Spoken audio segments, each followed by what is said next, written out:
ৰীমাই বায়েকক সোধেহি, কি হ'ল বা, কন্দাৰ দৰে লাগিছে, তুমি কান্দি আছা নি? কোনে কি ক'লে? দেউতাই কিবা কৈছে নি? দেউতা দেখোন নায়েই, তেন্তে কিয় কান্দিছা? সীমাই কয়, ঘৰত কোনেও একো কোৱা নাই। বেলেগ কথা। ৰীমাই কয়, কি বেলেগ কথা, মোক কোৱাচোন। কথাবোৰ খোলাকৈ ক'লে মনটোও পাতল লাগিব। সীমাই ৰীমাৰ আগত সকলো কথা ক'লে আৰু ঘৰত নক'বলৈ বুলি কয়। ৰীমাইও নকওঁ বুলিয়ে ক'লে। সিহঁতকেইজনীয়ে কথাবোৰ পাতে। ৰীমাই কয়, দেউতাক ইমান বুজালেও বুজি নাপায়। কিনো কৰিবা, আৰু খঙত আমি যিমানেই গালি পাৰো লাগে। আনে দেউতাৰ কথা বেয়াকৈ ক'লে সহ্যই নহয় মোৰ। কি কথা ক'ব আহিছে? দেউতা মদাহী হ'লেও কি হ'ল? সিহঁতৰ ঘৰত অশান্তি কৰিব নাযায় নহয়। আৰু আমি দুখীয়া হ'লেওতো খাব নাপাই কাৰোবাৰ ঘৰত পৰি থকাগৈ নাই নহয়। ভালেই হ'ল তাৰ জীৱনৰ পৰা আঁতৰি আহিলা। তাক কথাবোৰ কৈ দিব লাগিছিল। মাকে যে কাৰ আগত কি কৈছিল। আৰু আমি আজি দুখীয়া বুলি সদায় হৈ থাকিম নি? দাদা পঢ়ি আছে, ময়ো পঢ়ি আছোঁ। আমি পাছত সকলো কৰিম। ঘৰৰ অভাৱবোৰ পূৰণ কৰিম। দাদাই চাকৰি কৰি পকা ঘৰ বনাব, মোৰ বিশ্বাস। আমি কাকো অন্যায় কৰা নাই, সেইবাবে আমাৰ লগত ভগৱানে অন্যায় হ'ব নিদিয়ে। তুমি বহুত ভাল ল'ৰা পাবা, সকলো বুজি পাব আৰু ঘৰৰ কেনেকুৱা সেইবোৰক লৈ মাথা মাৰি নাথাকে। তেওঁৰ ঘৰৰ মানুহবোৰো ভাল হ'ব। মই কি ভাবোঁ জানা? ঘৰ দুৱাৰ নোখোৱাই মানুহজন স্বভাৱ চৰিত্ৰ ভাল হ'ব লাগে। নিজৰ ভৰিৰ ওপৰত থিয় হ'ব পৰা হ'ব লাগে। পইচা থাকিলে ঘৰ দুৱাৰ বনায়ো ল'ব পাৰি। কিছুমান মানুহৰ ঘৰত বহুত সম্পত্তি আছে, ঘৰ দুৱাৰ ভাল, পইচা বহুত, একোৱেই অভাৱ নাই, কিন্তু তাত সুখ বোলা বস্তুটোৱেই নাই। মিলা মিছা নাই, মানুহক দেখাই ভাল, ভিতৰি অশান্তি।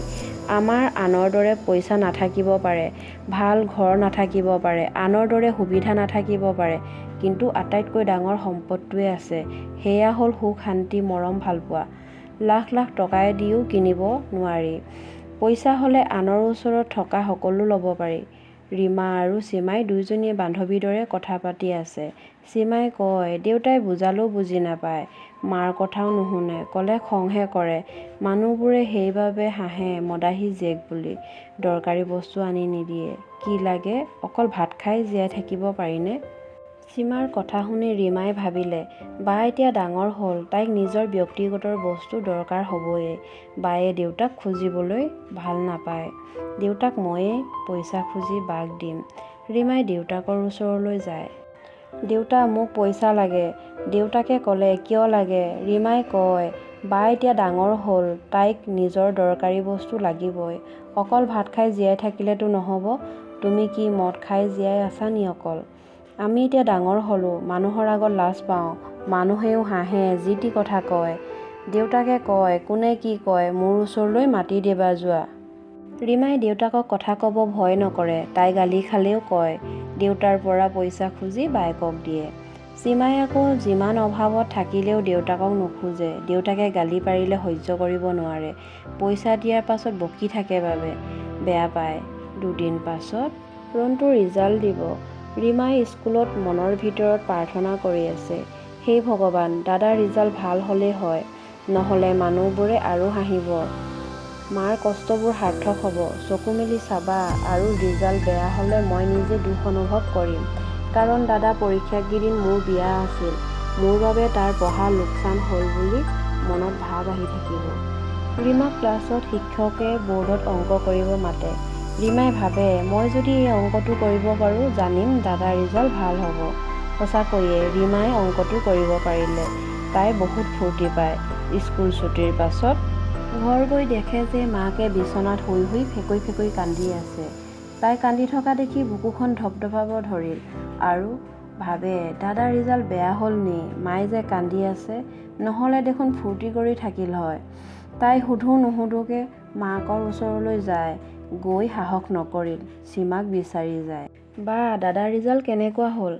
বেয়া হ'ল নি? মায়ে তাতে কান্দি আছে যে? সীমাই কয়, তাৰ ৰিজাল্ট ভাল হ'ল। মায়ে চাগে সুখতে কান্দি আছে। ৰীমাৰ শুনি কেনে লাগিছে বুজাব নোৱাৰে। সুখতে কান্দো নে হাঁহো?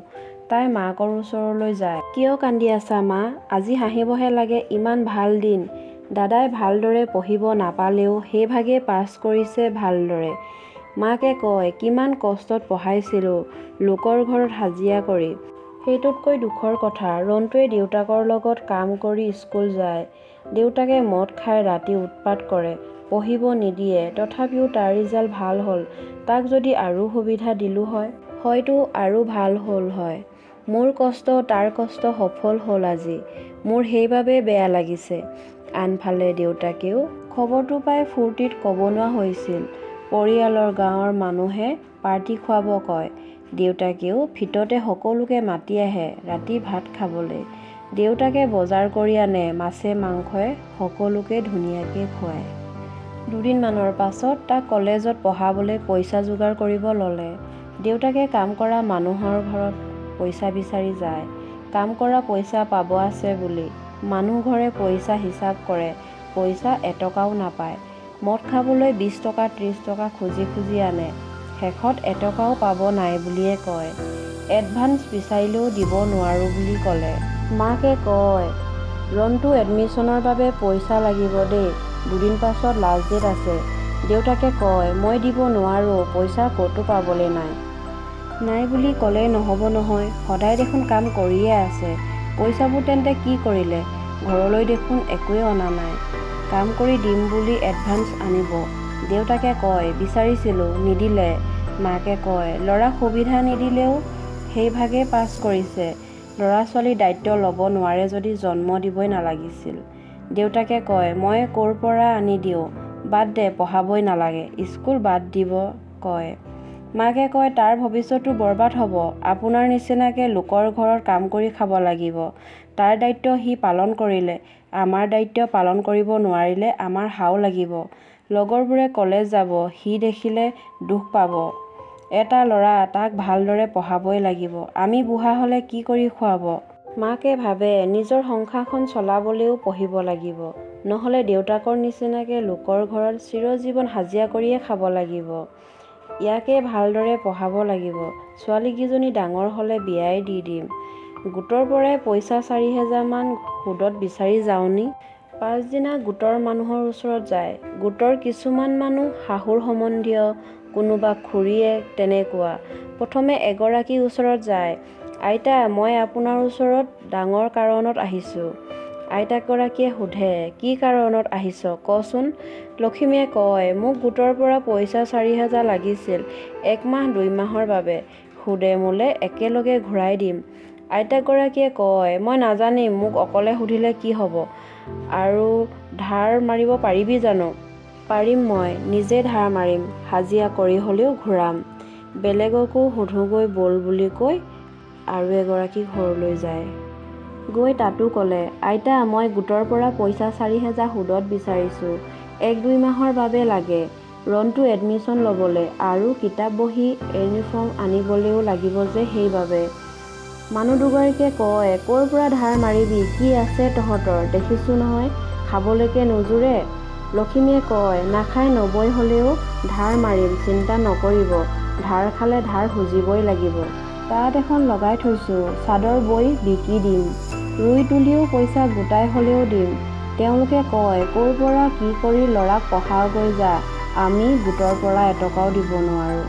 লক্ষ্মীৰ মনত বহুত বেয়া লাগে, তাতে কান্দে। পইচা দিব নোৱাৰিলে নিদিওঁ বুলি ক'লেও হয়, ইমান কথা কোৱাৰ দৰকাৰ নাছিল।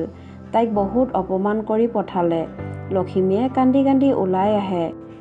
ঘৰত আহি কান্দি থকা ৰীমাই মাকক দেখা পাই সোধে, কি হ'ল মা, কিয় কান্দি আছা? কোনে কি ক'লে? মোক কোৱাচোন। মাকে কয়, আমাৰ যে একো নাই, ঘৰৰ অৱস্থা বেয়া।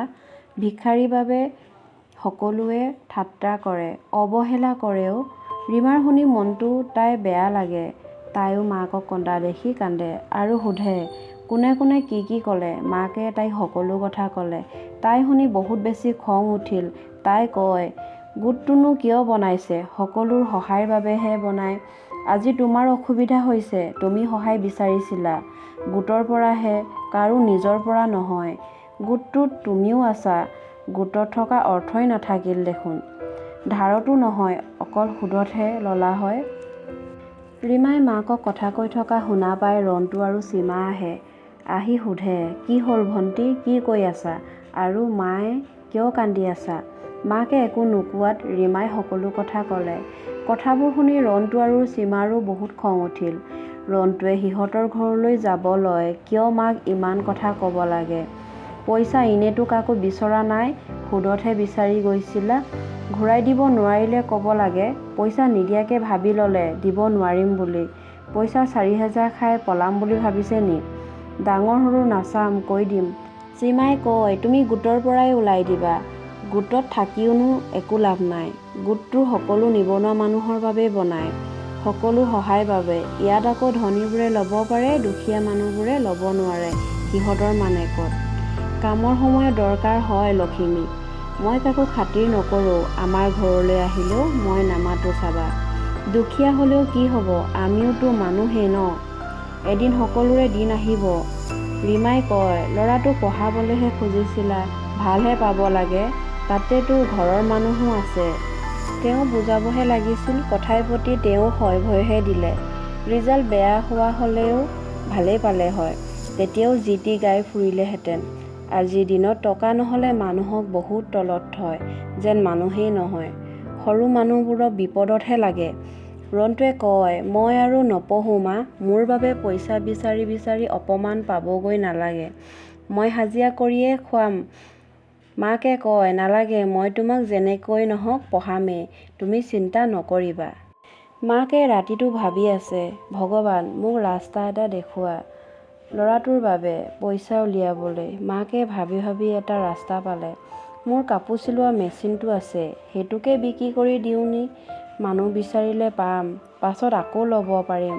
ল'ৰাটোৰ ভৱিষ্যতটো বনক প্ৰথমে, পাছত সিও পঢ়ি শুনি কিবা কৰি হ'লেও সকলো ল'ব পাৰিব। সিটো সকলো দেখিয়ে আহিছে পৰিস্থিতিবোৰ। লখিমীয়ে পাছদিনা ৰাতিপুৱাই মানুহ বিচাৰি যায় মেচিনটো বিকিবলৈ।